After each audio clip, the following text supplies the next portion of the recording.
안녕하세요. 반갑습니다. 저는 대구대학에서 교양대학 자유전공학부의 대학생들을 가르치고 있는 김정수 교수입니다. 유현철 교수님의 소개로 여러분들을 이렇게 온라인으로 만나 뵙게 되어 대단히 반갑고 또 영광스럽게 생각합니다. 유현철 교수님은 전국에 지금 현재는 7개의 통일교육센터가 있는데 그 중에 서울에서 센터 사무처장을 맡으면서 대단히 왕성한 활동과 모범적인 사업들을 많이 펼치기로 유명합니다. 존경하고 정말 사랑스러운 그런 선생입니다. 이렇게 말씀드릴 수 있을 것 같습니다. 저는 국민대학에 한 2년, 2, 3년 된 것 같습니다. 가본 지가 2, 3년 정도 된 것 같은데, 학교 정문에서 학교의 저력이라 그럴까? 아니면, 학통이라 그럴까? 그런, 아주 이 뿌리 깊은 어떤 내공이 있다는 것을 느꼈습니다. 그때 제가 갔을 때, 공공기관이나 또 그때 어느 방송국에 어떤 학생이 취업했다라고 하는 실수막도 걸리고 해서 대신 이 대학에 다니는 학생들은 참으로 좋은 분위기 속에서 열심히 공부하고 있구나. 또 제가 그때 강의했을 때 대단히 분위기도 좋았습니다. 호응도 잘해주고 해서 제가 어떻게 힘들지 않고 신바람 나게 강의하고 와서 국민대에 그러면 지금도 성원하고 또 좋은 인상을 갖고 있습니다. 오늘 여러분들과 함께 약 50분 동안 한반도 정세 현황과 여러분들이 앞으로 통일 리더로서 어떻게 비전과 방향을 잡고 나갔으면 좋겠다라고 하는 부분들을 제 나름대로 한번 제시해 보겠습니다. 먼저 목차는 서론에서 최근에 통일교육이라 그럴까 제가 고민하고 있는 통일 공부의 방향, 그리고 한반도가 최근에 어떤 정세에 놓여져 있는가, 그리고 이러한 비슷한 우리 경험을 한 동서독 사회교류와 통일에서 우리는 무엇을 어떤 시사점을 얻을 수 있을까, 그리고 여러분들과 같은 통일 리더 학생들의 역할, 그 다음에 앞으로의 어떤 저 같은 기성세대들이 여러분들에게 어떤 기대를 하고 있는지, 그리고 마무리 이렇게 말씀을 드리도록 하겠습니다. 먼저 저는 이 최근에 통일교육에 있어서 통일 3.0 시대를 지향해야 된다, 이렇게 말씀드리고 싶습니다. 통일 3.0 시대, 이거는 제가 처음 사용한 단어인 것 같은데요. 3.0이라는 1.0이 있었고 2.0이 있었겠죠. 그죠? 1.0 시대는 정부가, 교수가 일반적으로 지시하고 방향을 설정해서 자, 갑시다, 따라와라, 이런 식의 정책 리더십에 말하는 겁니다.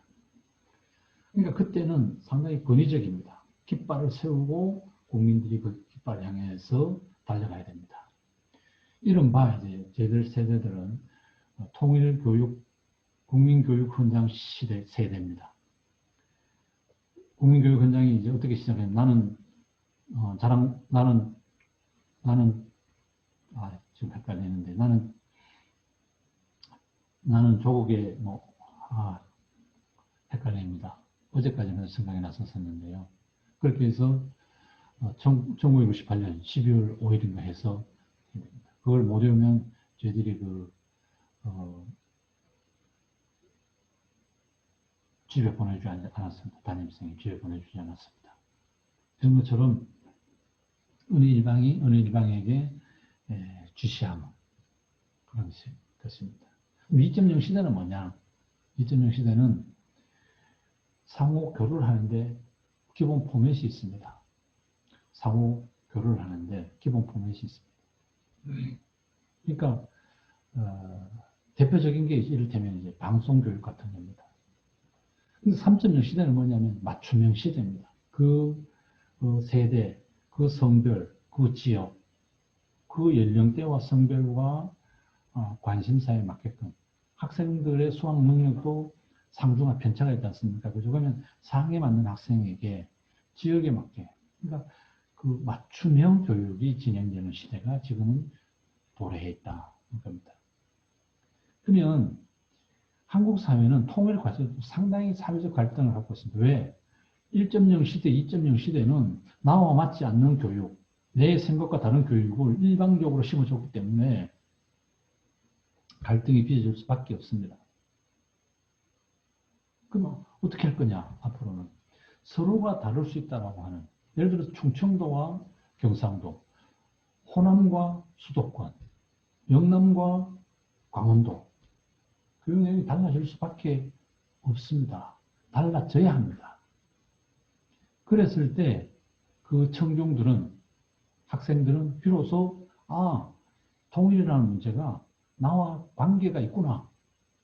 접경지역은 접경지역에 맞는 프로그램이 만들어져야 된다는 겁니다. 후방지역인 저희 그 대구라든지 부산이라든지 하는 데는 그 내용과 다른 내용으로 접근해야 된다는 겁니다. 접경지역이 예를 들어서 경기, 인천, 강원 이런 데가 휴전선하고 맞닿아 있어서 북한하고 굉장히 가깝지 않습니까? 예를 들면 강원도는 말라리아,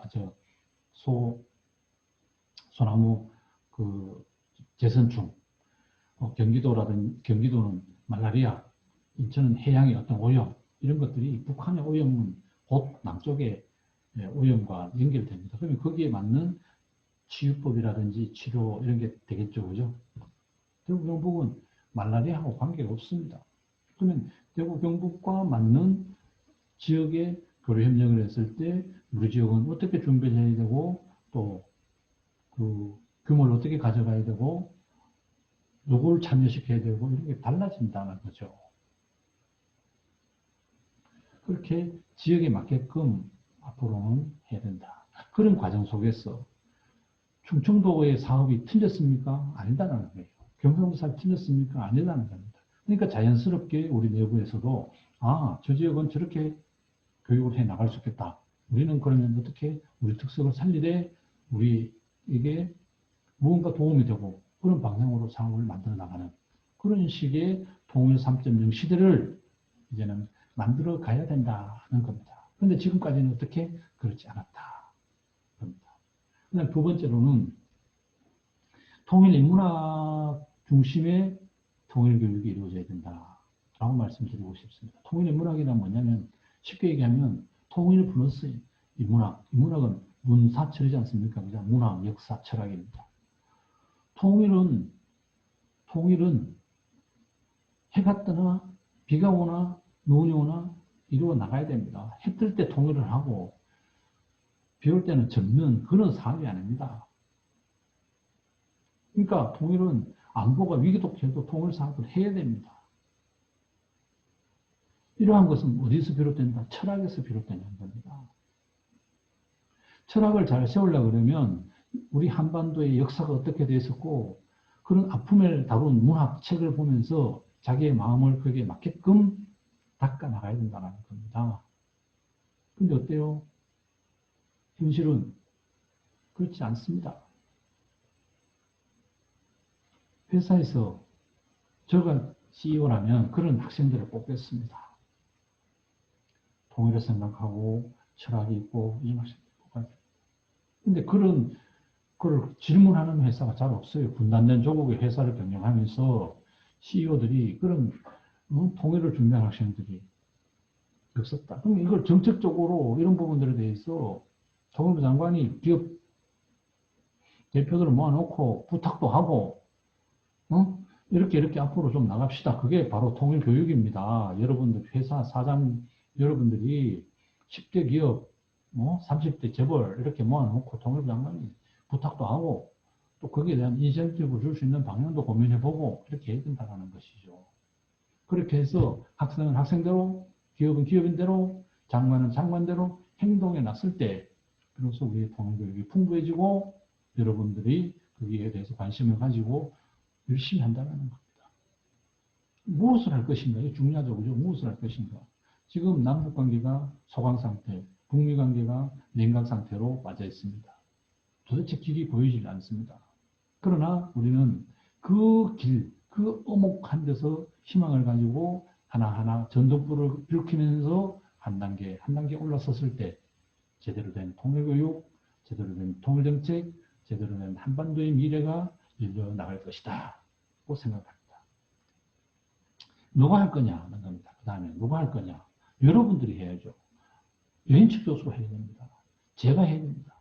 그렇게 해서 가르치고 교수가 가르치고 학생들이 고민하고 교수가 묻고 학생이 답하고 학생이 묻고 교수가 답하는 그러한 열띤 정말 24시간 도서관이 불 꺼지지 않는 그러한 한반도의 대학생들이 되어줄 것을 여러분들에게 간곡히 부탁드립니다. 그럼 어떻게 할 거냐? 함께 해야 됩니다. 요즘 유행하는 말로 네트워크를 만들어야 됩니다. 연대를 해야 됩니다.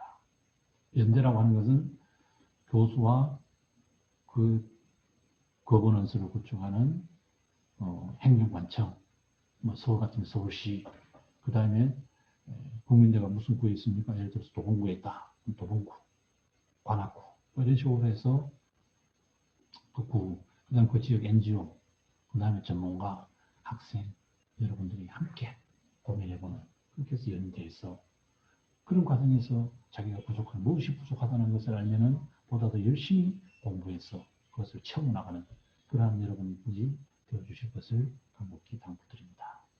자, 한반도 정세, 현안 살펴보겠습니다. 한반도 정세는 분단 체제입니다. 분단 아비투스가 이 한반도를 특히 남한을 북한은 수령국 당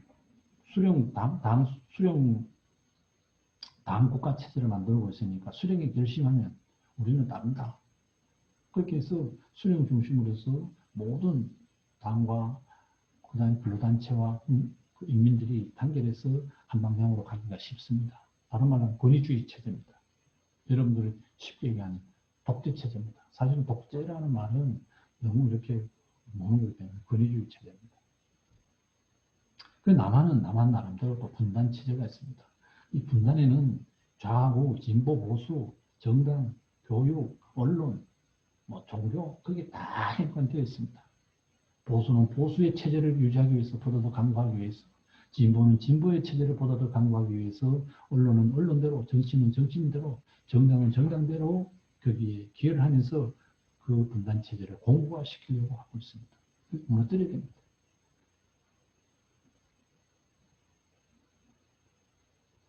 어떤 신문들은 의도적으로 오보를 내고 아니면 말고식으로 눈을 닫습니다. 거기에 남한, 남북관계, 북미관계, 북일, 한중 등등의 여러 가지 복잡한 과정이 얽히고 설키고 있습니다. 최근에서는 미중관계, 소위 말하는 G2, 이게 대분단 체제다. 그러니까 중국을 중심으로 해서 북한과 러시아가 뭉치고 있고 미국을 중심으로 해서 일본과 한국이 뭉치고 있습니다. 오늘 뉴스 들어보니까 중국이 북한에다가 식량 60만 톤을 지원하고 비료 50만 톤을 지원했는데 하반기에 20만 톤을 더 지원할 것이다.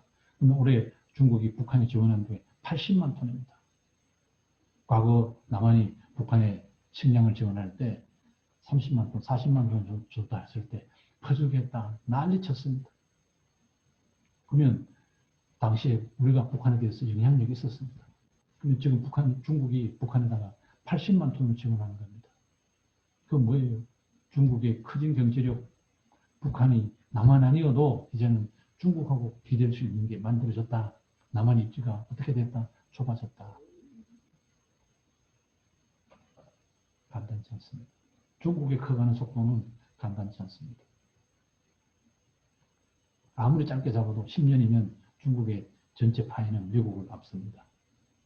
2차 세계대전, 2차 세계대전 갈 때 미국은 4% 경제 성장을 하고 약 30년 만에 세계 1등 국가가 됐습니다. 1978년 중국이 개방하고 나서 중국의 평균 경제 성장은 연 10% 성장을 했습니다.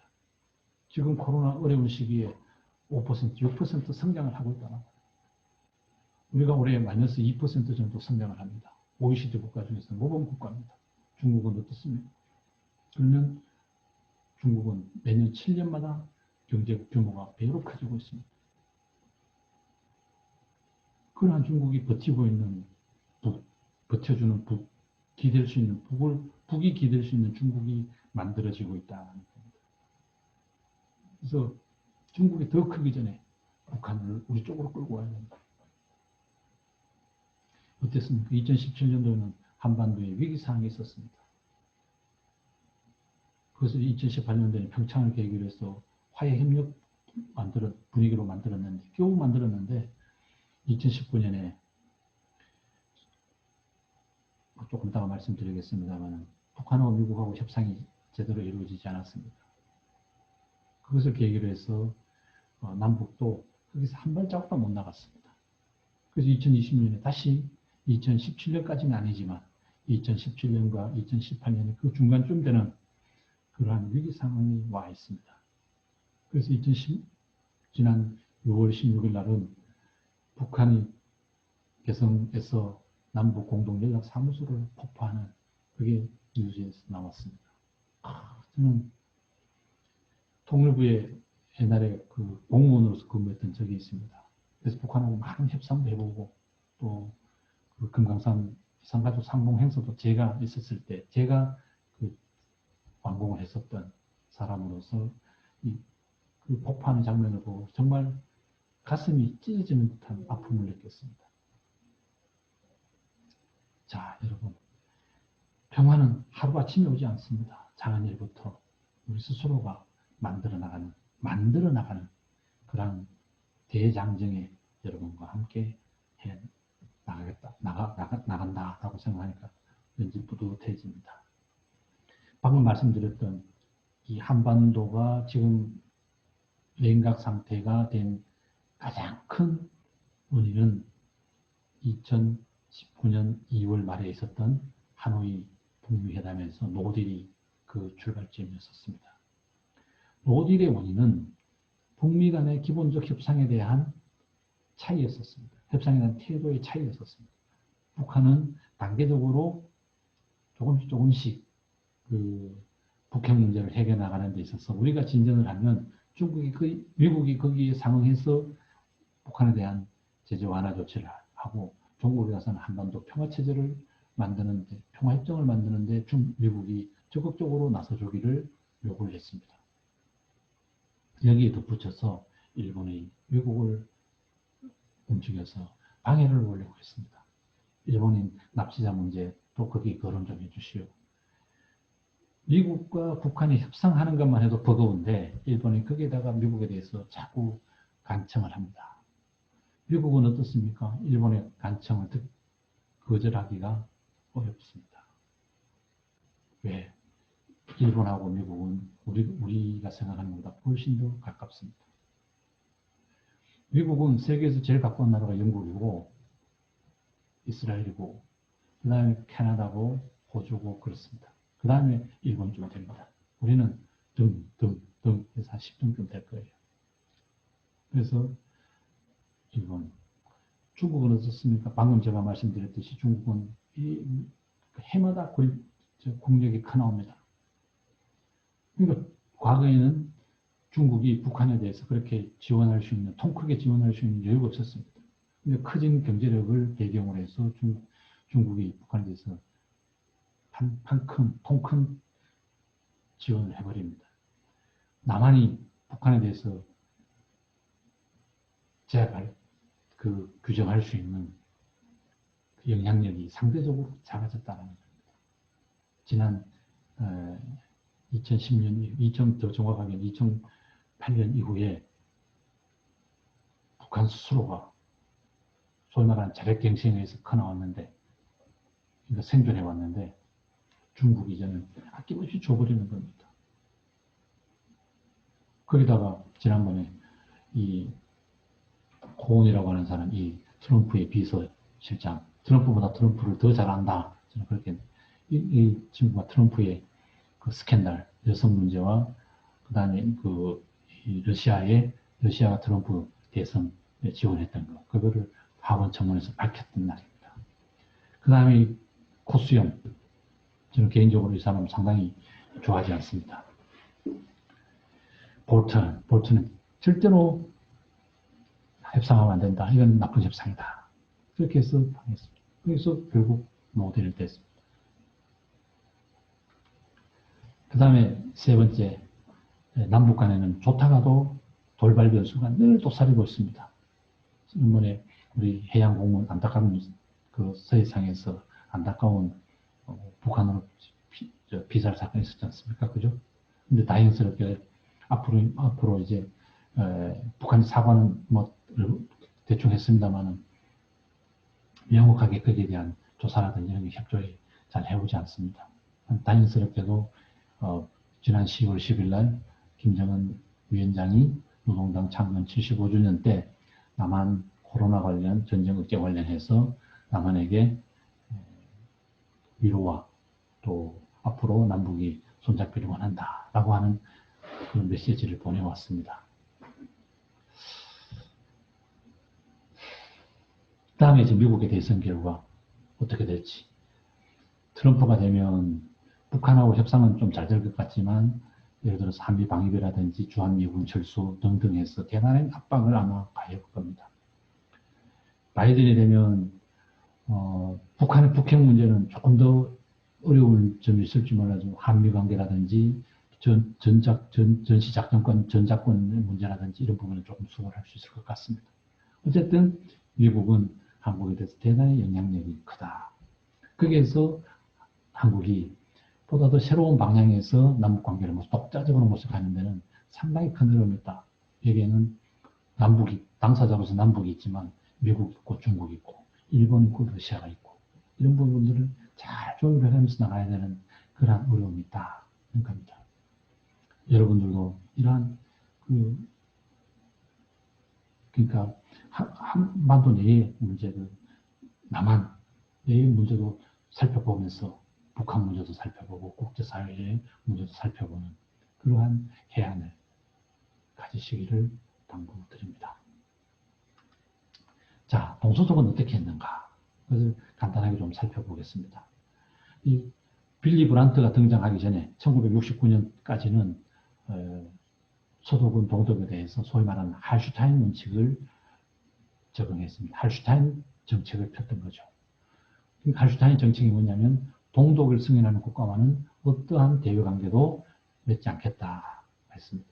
그래서 쿠바하고 제 기억으로는 헝가리인가 그때 그렇게 해서 서독이 국교를 단절해버립니다. 그러니까 소위 말하는 동독 고립 정책을 폈습니다. 그런데 브란트가 등장하자마자 브란트는 최초의 서독에서 정권 교체를 이루었습니다. 우리 식대로 표현하면 김대중 대통령 같은 그런 인물이었습니다. 쭉 보수 정부가 등장한 정권을 잡았었는데 빌리 브란트가 와서 3인당으로 사회민주당으로 정권이 바뀌었습니다. 우리도 과거에 쭉 지금의 국민의힘입니까? 국민의힘 계열의 정당이 잡고 있다가 지금 민주당 계열인 김대중 대통령이 최초로 우리 정부가 수립되고 나서 최초로 정권이 바뀌었지 않습니까? 그죠? 정권 교체가 이루어졌듯이 빌리 브란트 수상이 그와 같은 비슷한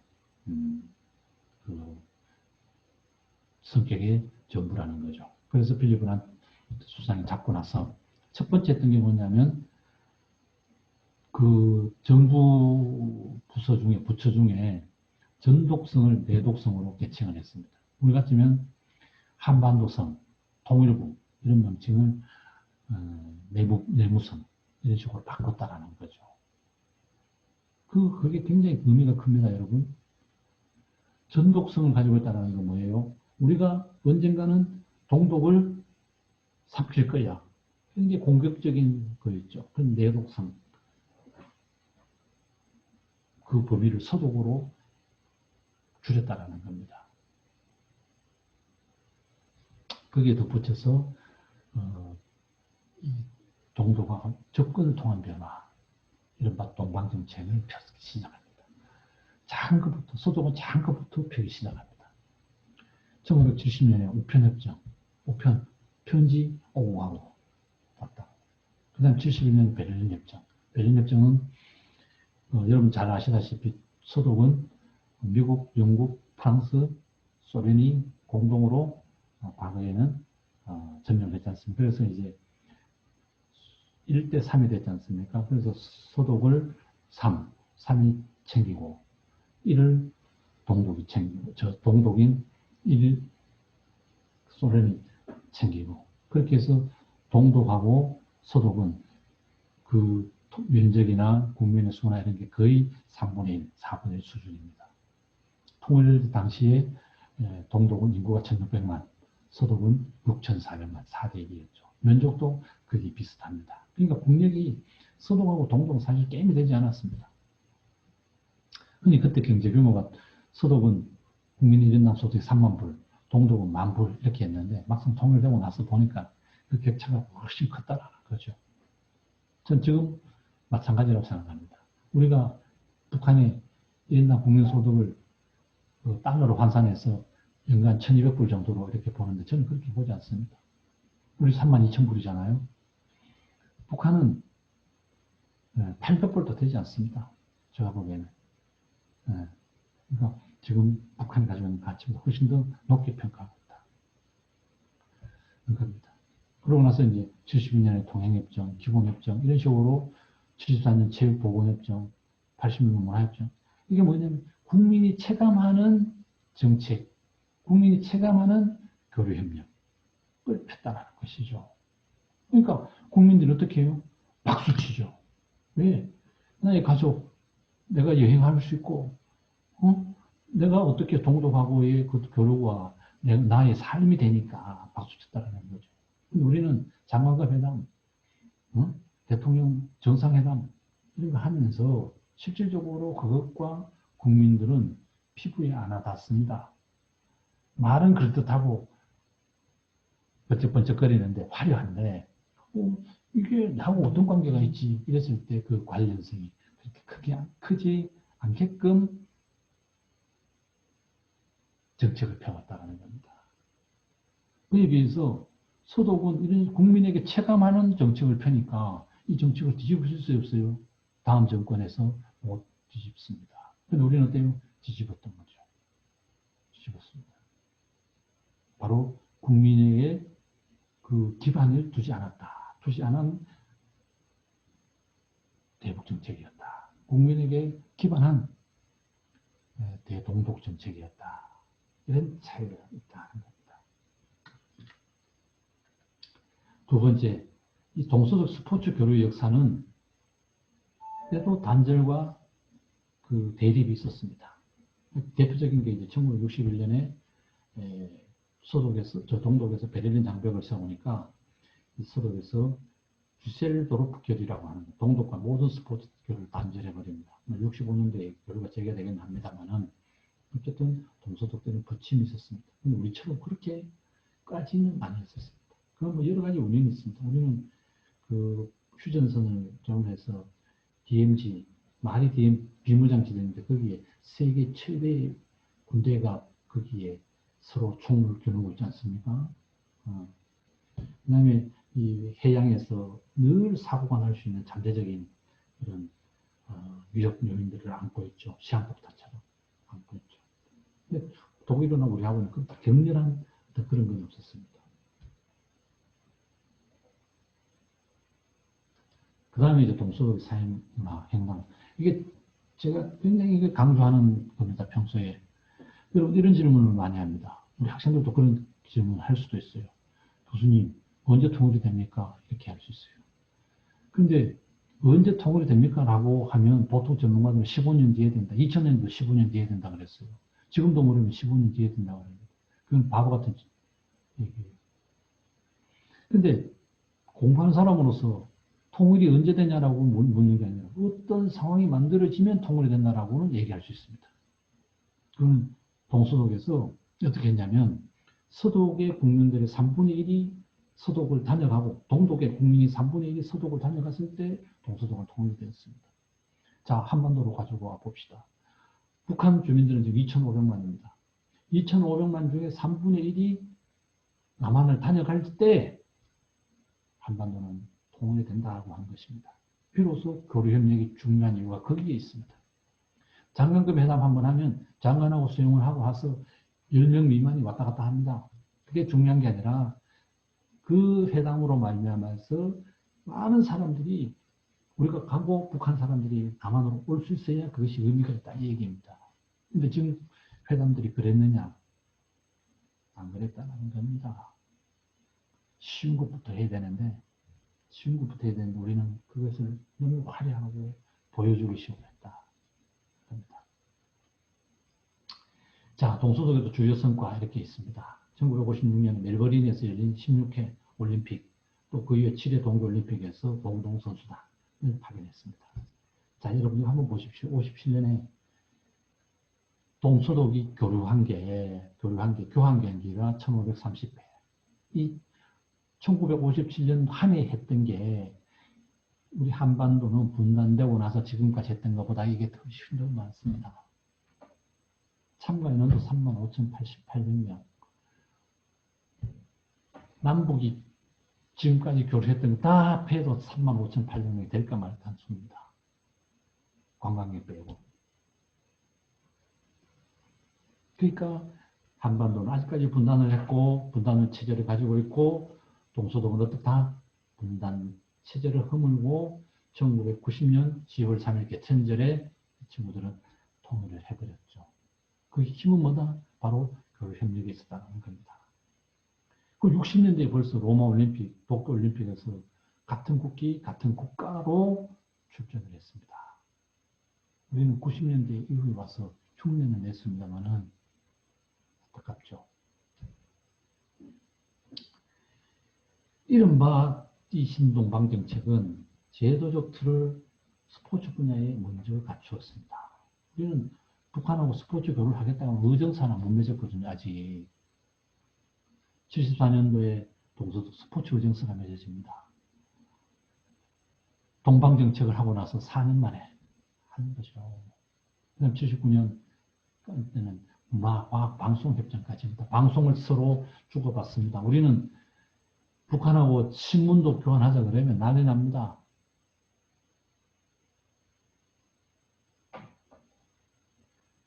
신문을 교류하면 북쪽이 충격을 받겠습니까? 남쪽이 충격을 받겠습니까? 근데 남쪽에서 더 난립니다. 자, 2007년도에 제가 통일부의 인도협력국장으로 있었을 때 그때 북한 청소년들이 17세 이하 축구 대표팀들이 남쪽에 와서 전지훈련을 했었습니다. 그때 이 친구들 중에 제주도에 왔을 때 그 제주도 월드컵 경기장으로 감탄했습니다. 단장이. 북한엔 그런 경기장이 없다는 거예요. 문제는 어디서 터졌냐? 수원에서 터졌습니다. 이 친구들 중에 한 친구가, 한 선수가 아주대 병원을 갔었어요. 아주대 병원을 갔다가 아주대병원을 갔었는데 간호사 누나가 너무 예뻤던 거예요. 요즘으로 식별을 표현하면 여신을 만난 거예요. 간호사 여신.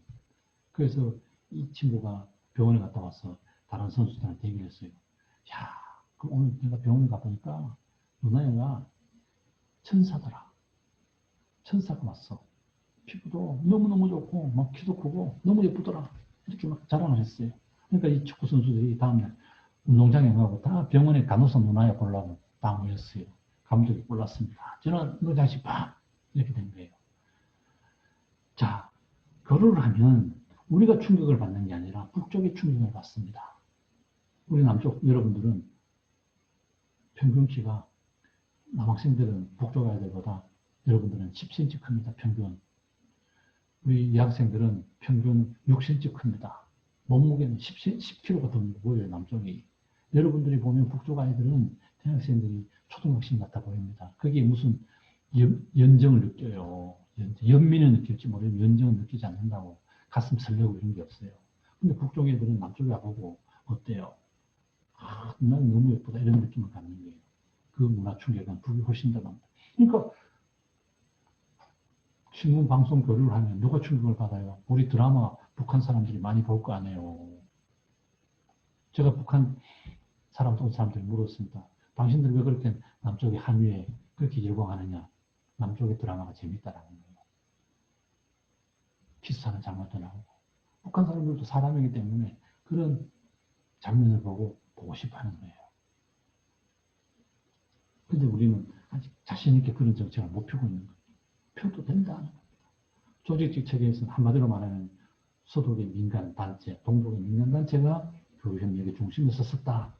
그리고 지역마다 잘하는 운동 스포츠를 동서독이 결혼했다. 예를 들어서 볼링은 어디, 축구는 어디, 탁구는 어디 이런 식으로 했다라는 거예요. 서울은 축구도 잘하고 야구도 잘하고 못하는 게 없지 않습니까? 그죠? 그렇지만 경평축구로 상징적으로 해야 되는 거예요. 그런 것부터 시작하자. 그러면서 서독은 동독에 많이 배려를 했어요. 동독이 하자는 대로 해줬어요. 왜? 서독이 잘 사니까, 시설도 좋으니까, 자신이 있으니까. 근데 우리는 북한을 조금 양보하면 뭐라 그래요? 저자세다. 저자세 아니에요. 제가 북한하고 협상할 때 저자세는 한 번도 없었어요. 만나면 여러분들이 더 제가 적나라하게 얘기해 드릴 수 있는데, 그렇습니다.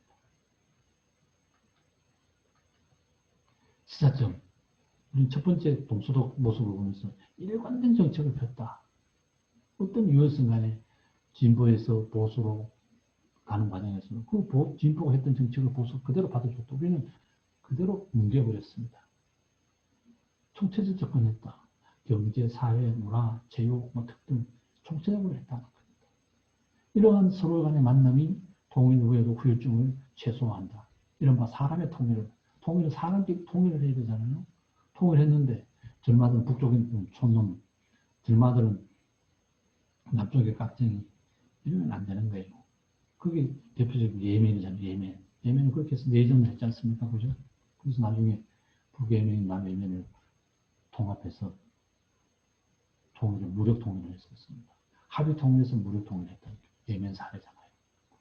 그렇게 해서는 안 된다. 그러니까 사전에, 통일 전에 서로가 이해가 충분히 하고, 그 다음에 서로에게 신뢰를 하는 그런 공동체를 만들어 나가야 된다는 겁니다. 그리고 쉬운 것부터 다양하게. 근데 우리는 남한과 대비된다는 것이죠. 금강산, 관광, 개선, 철도. 이게 나쁘다는 게 아니라 이런 걸 하기에는 상당히 어렵습니다.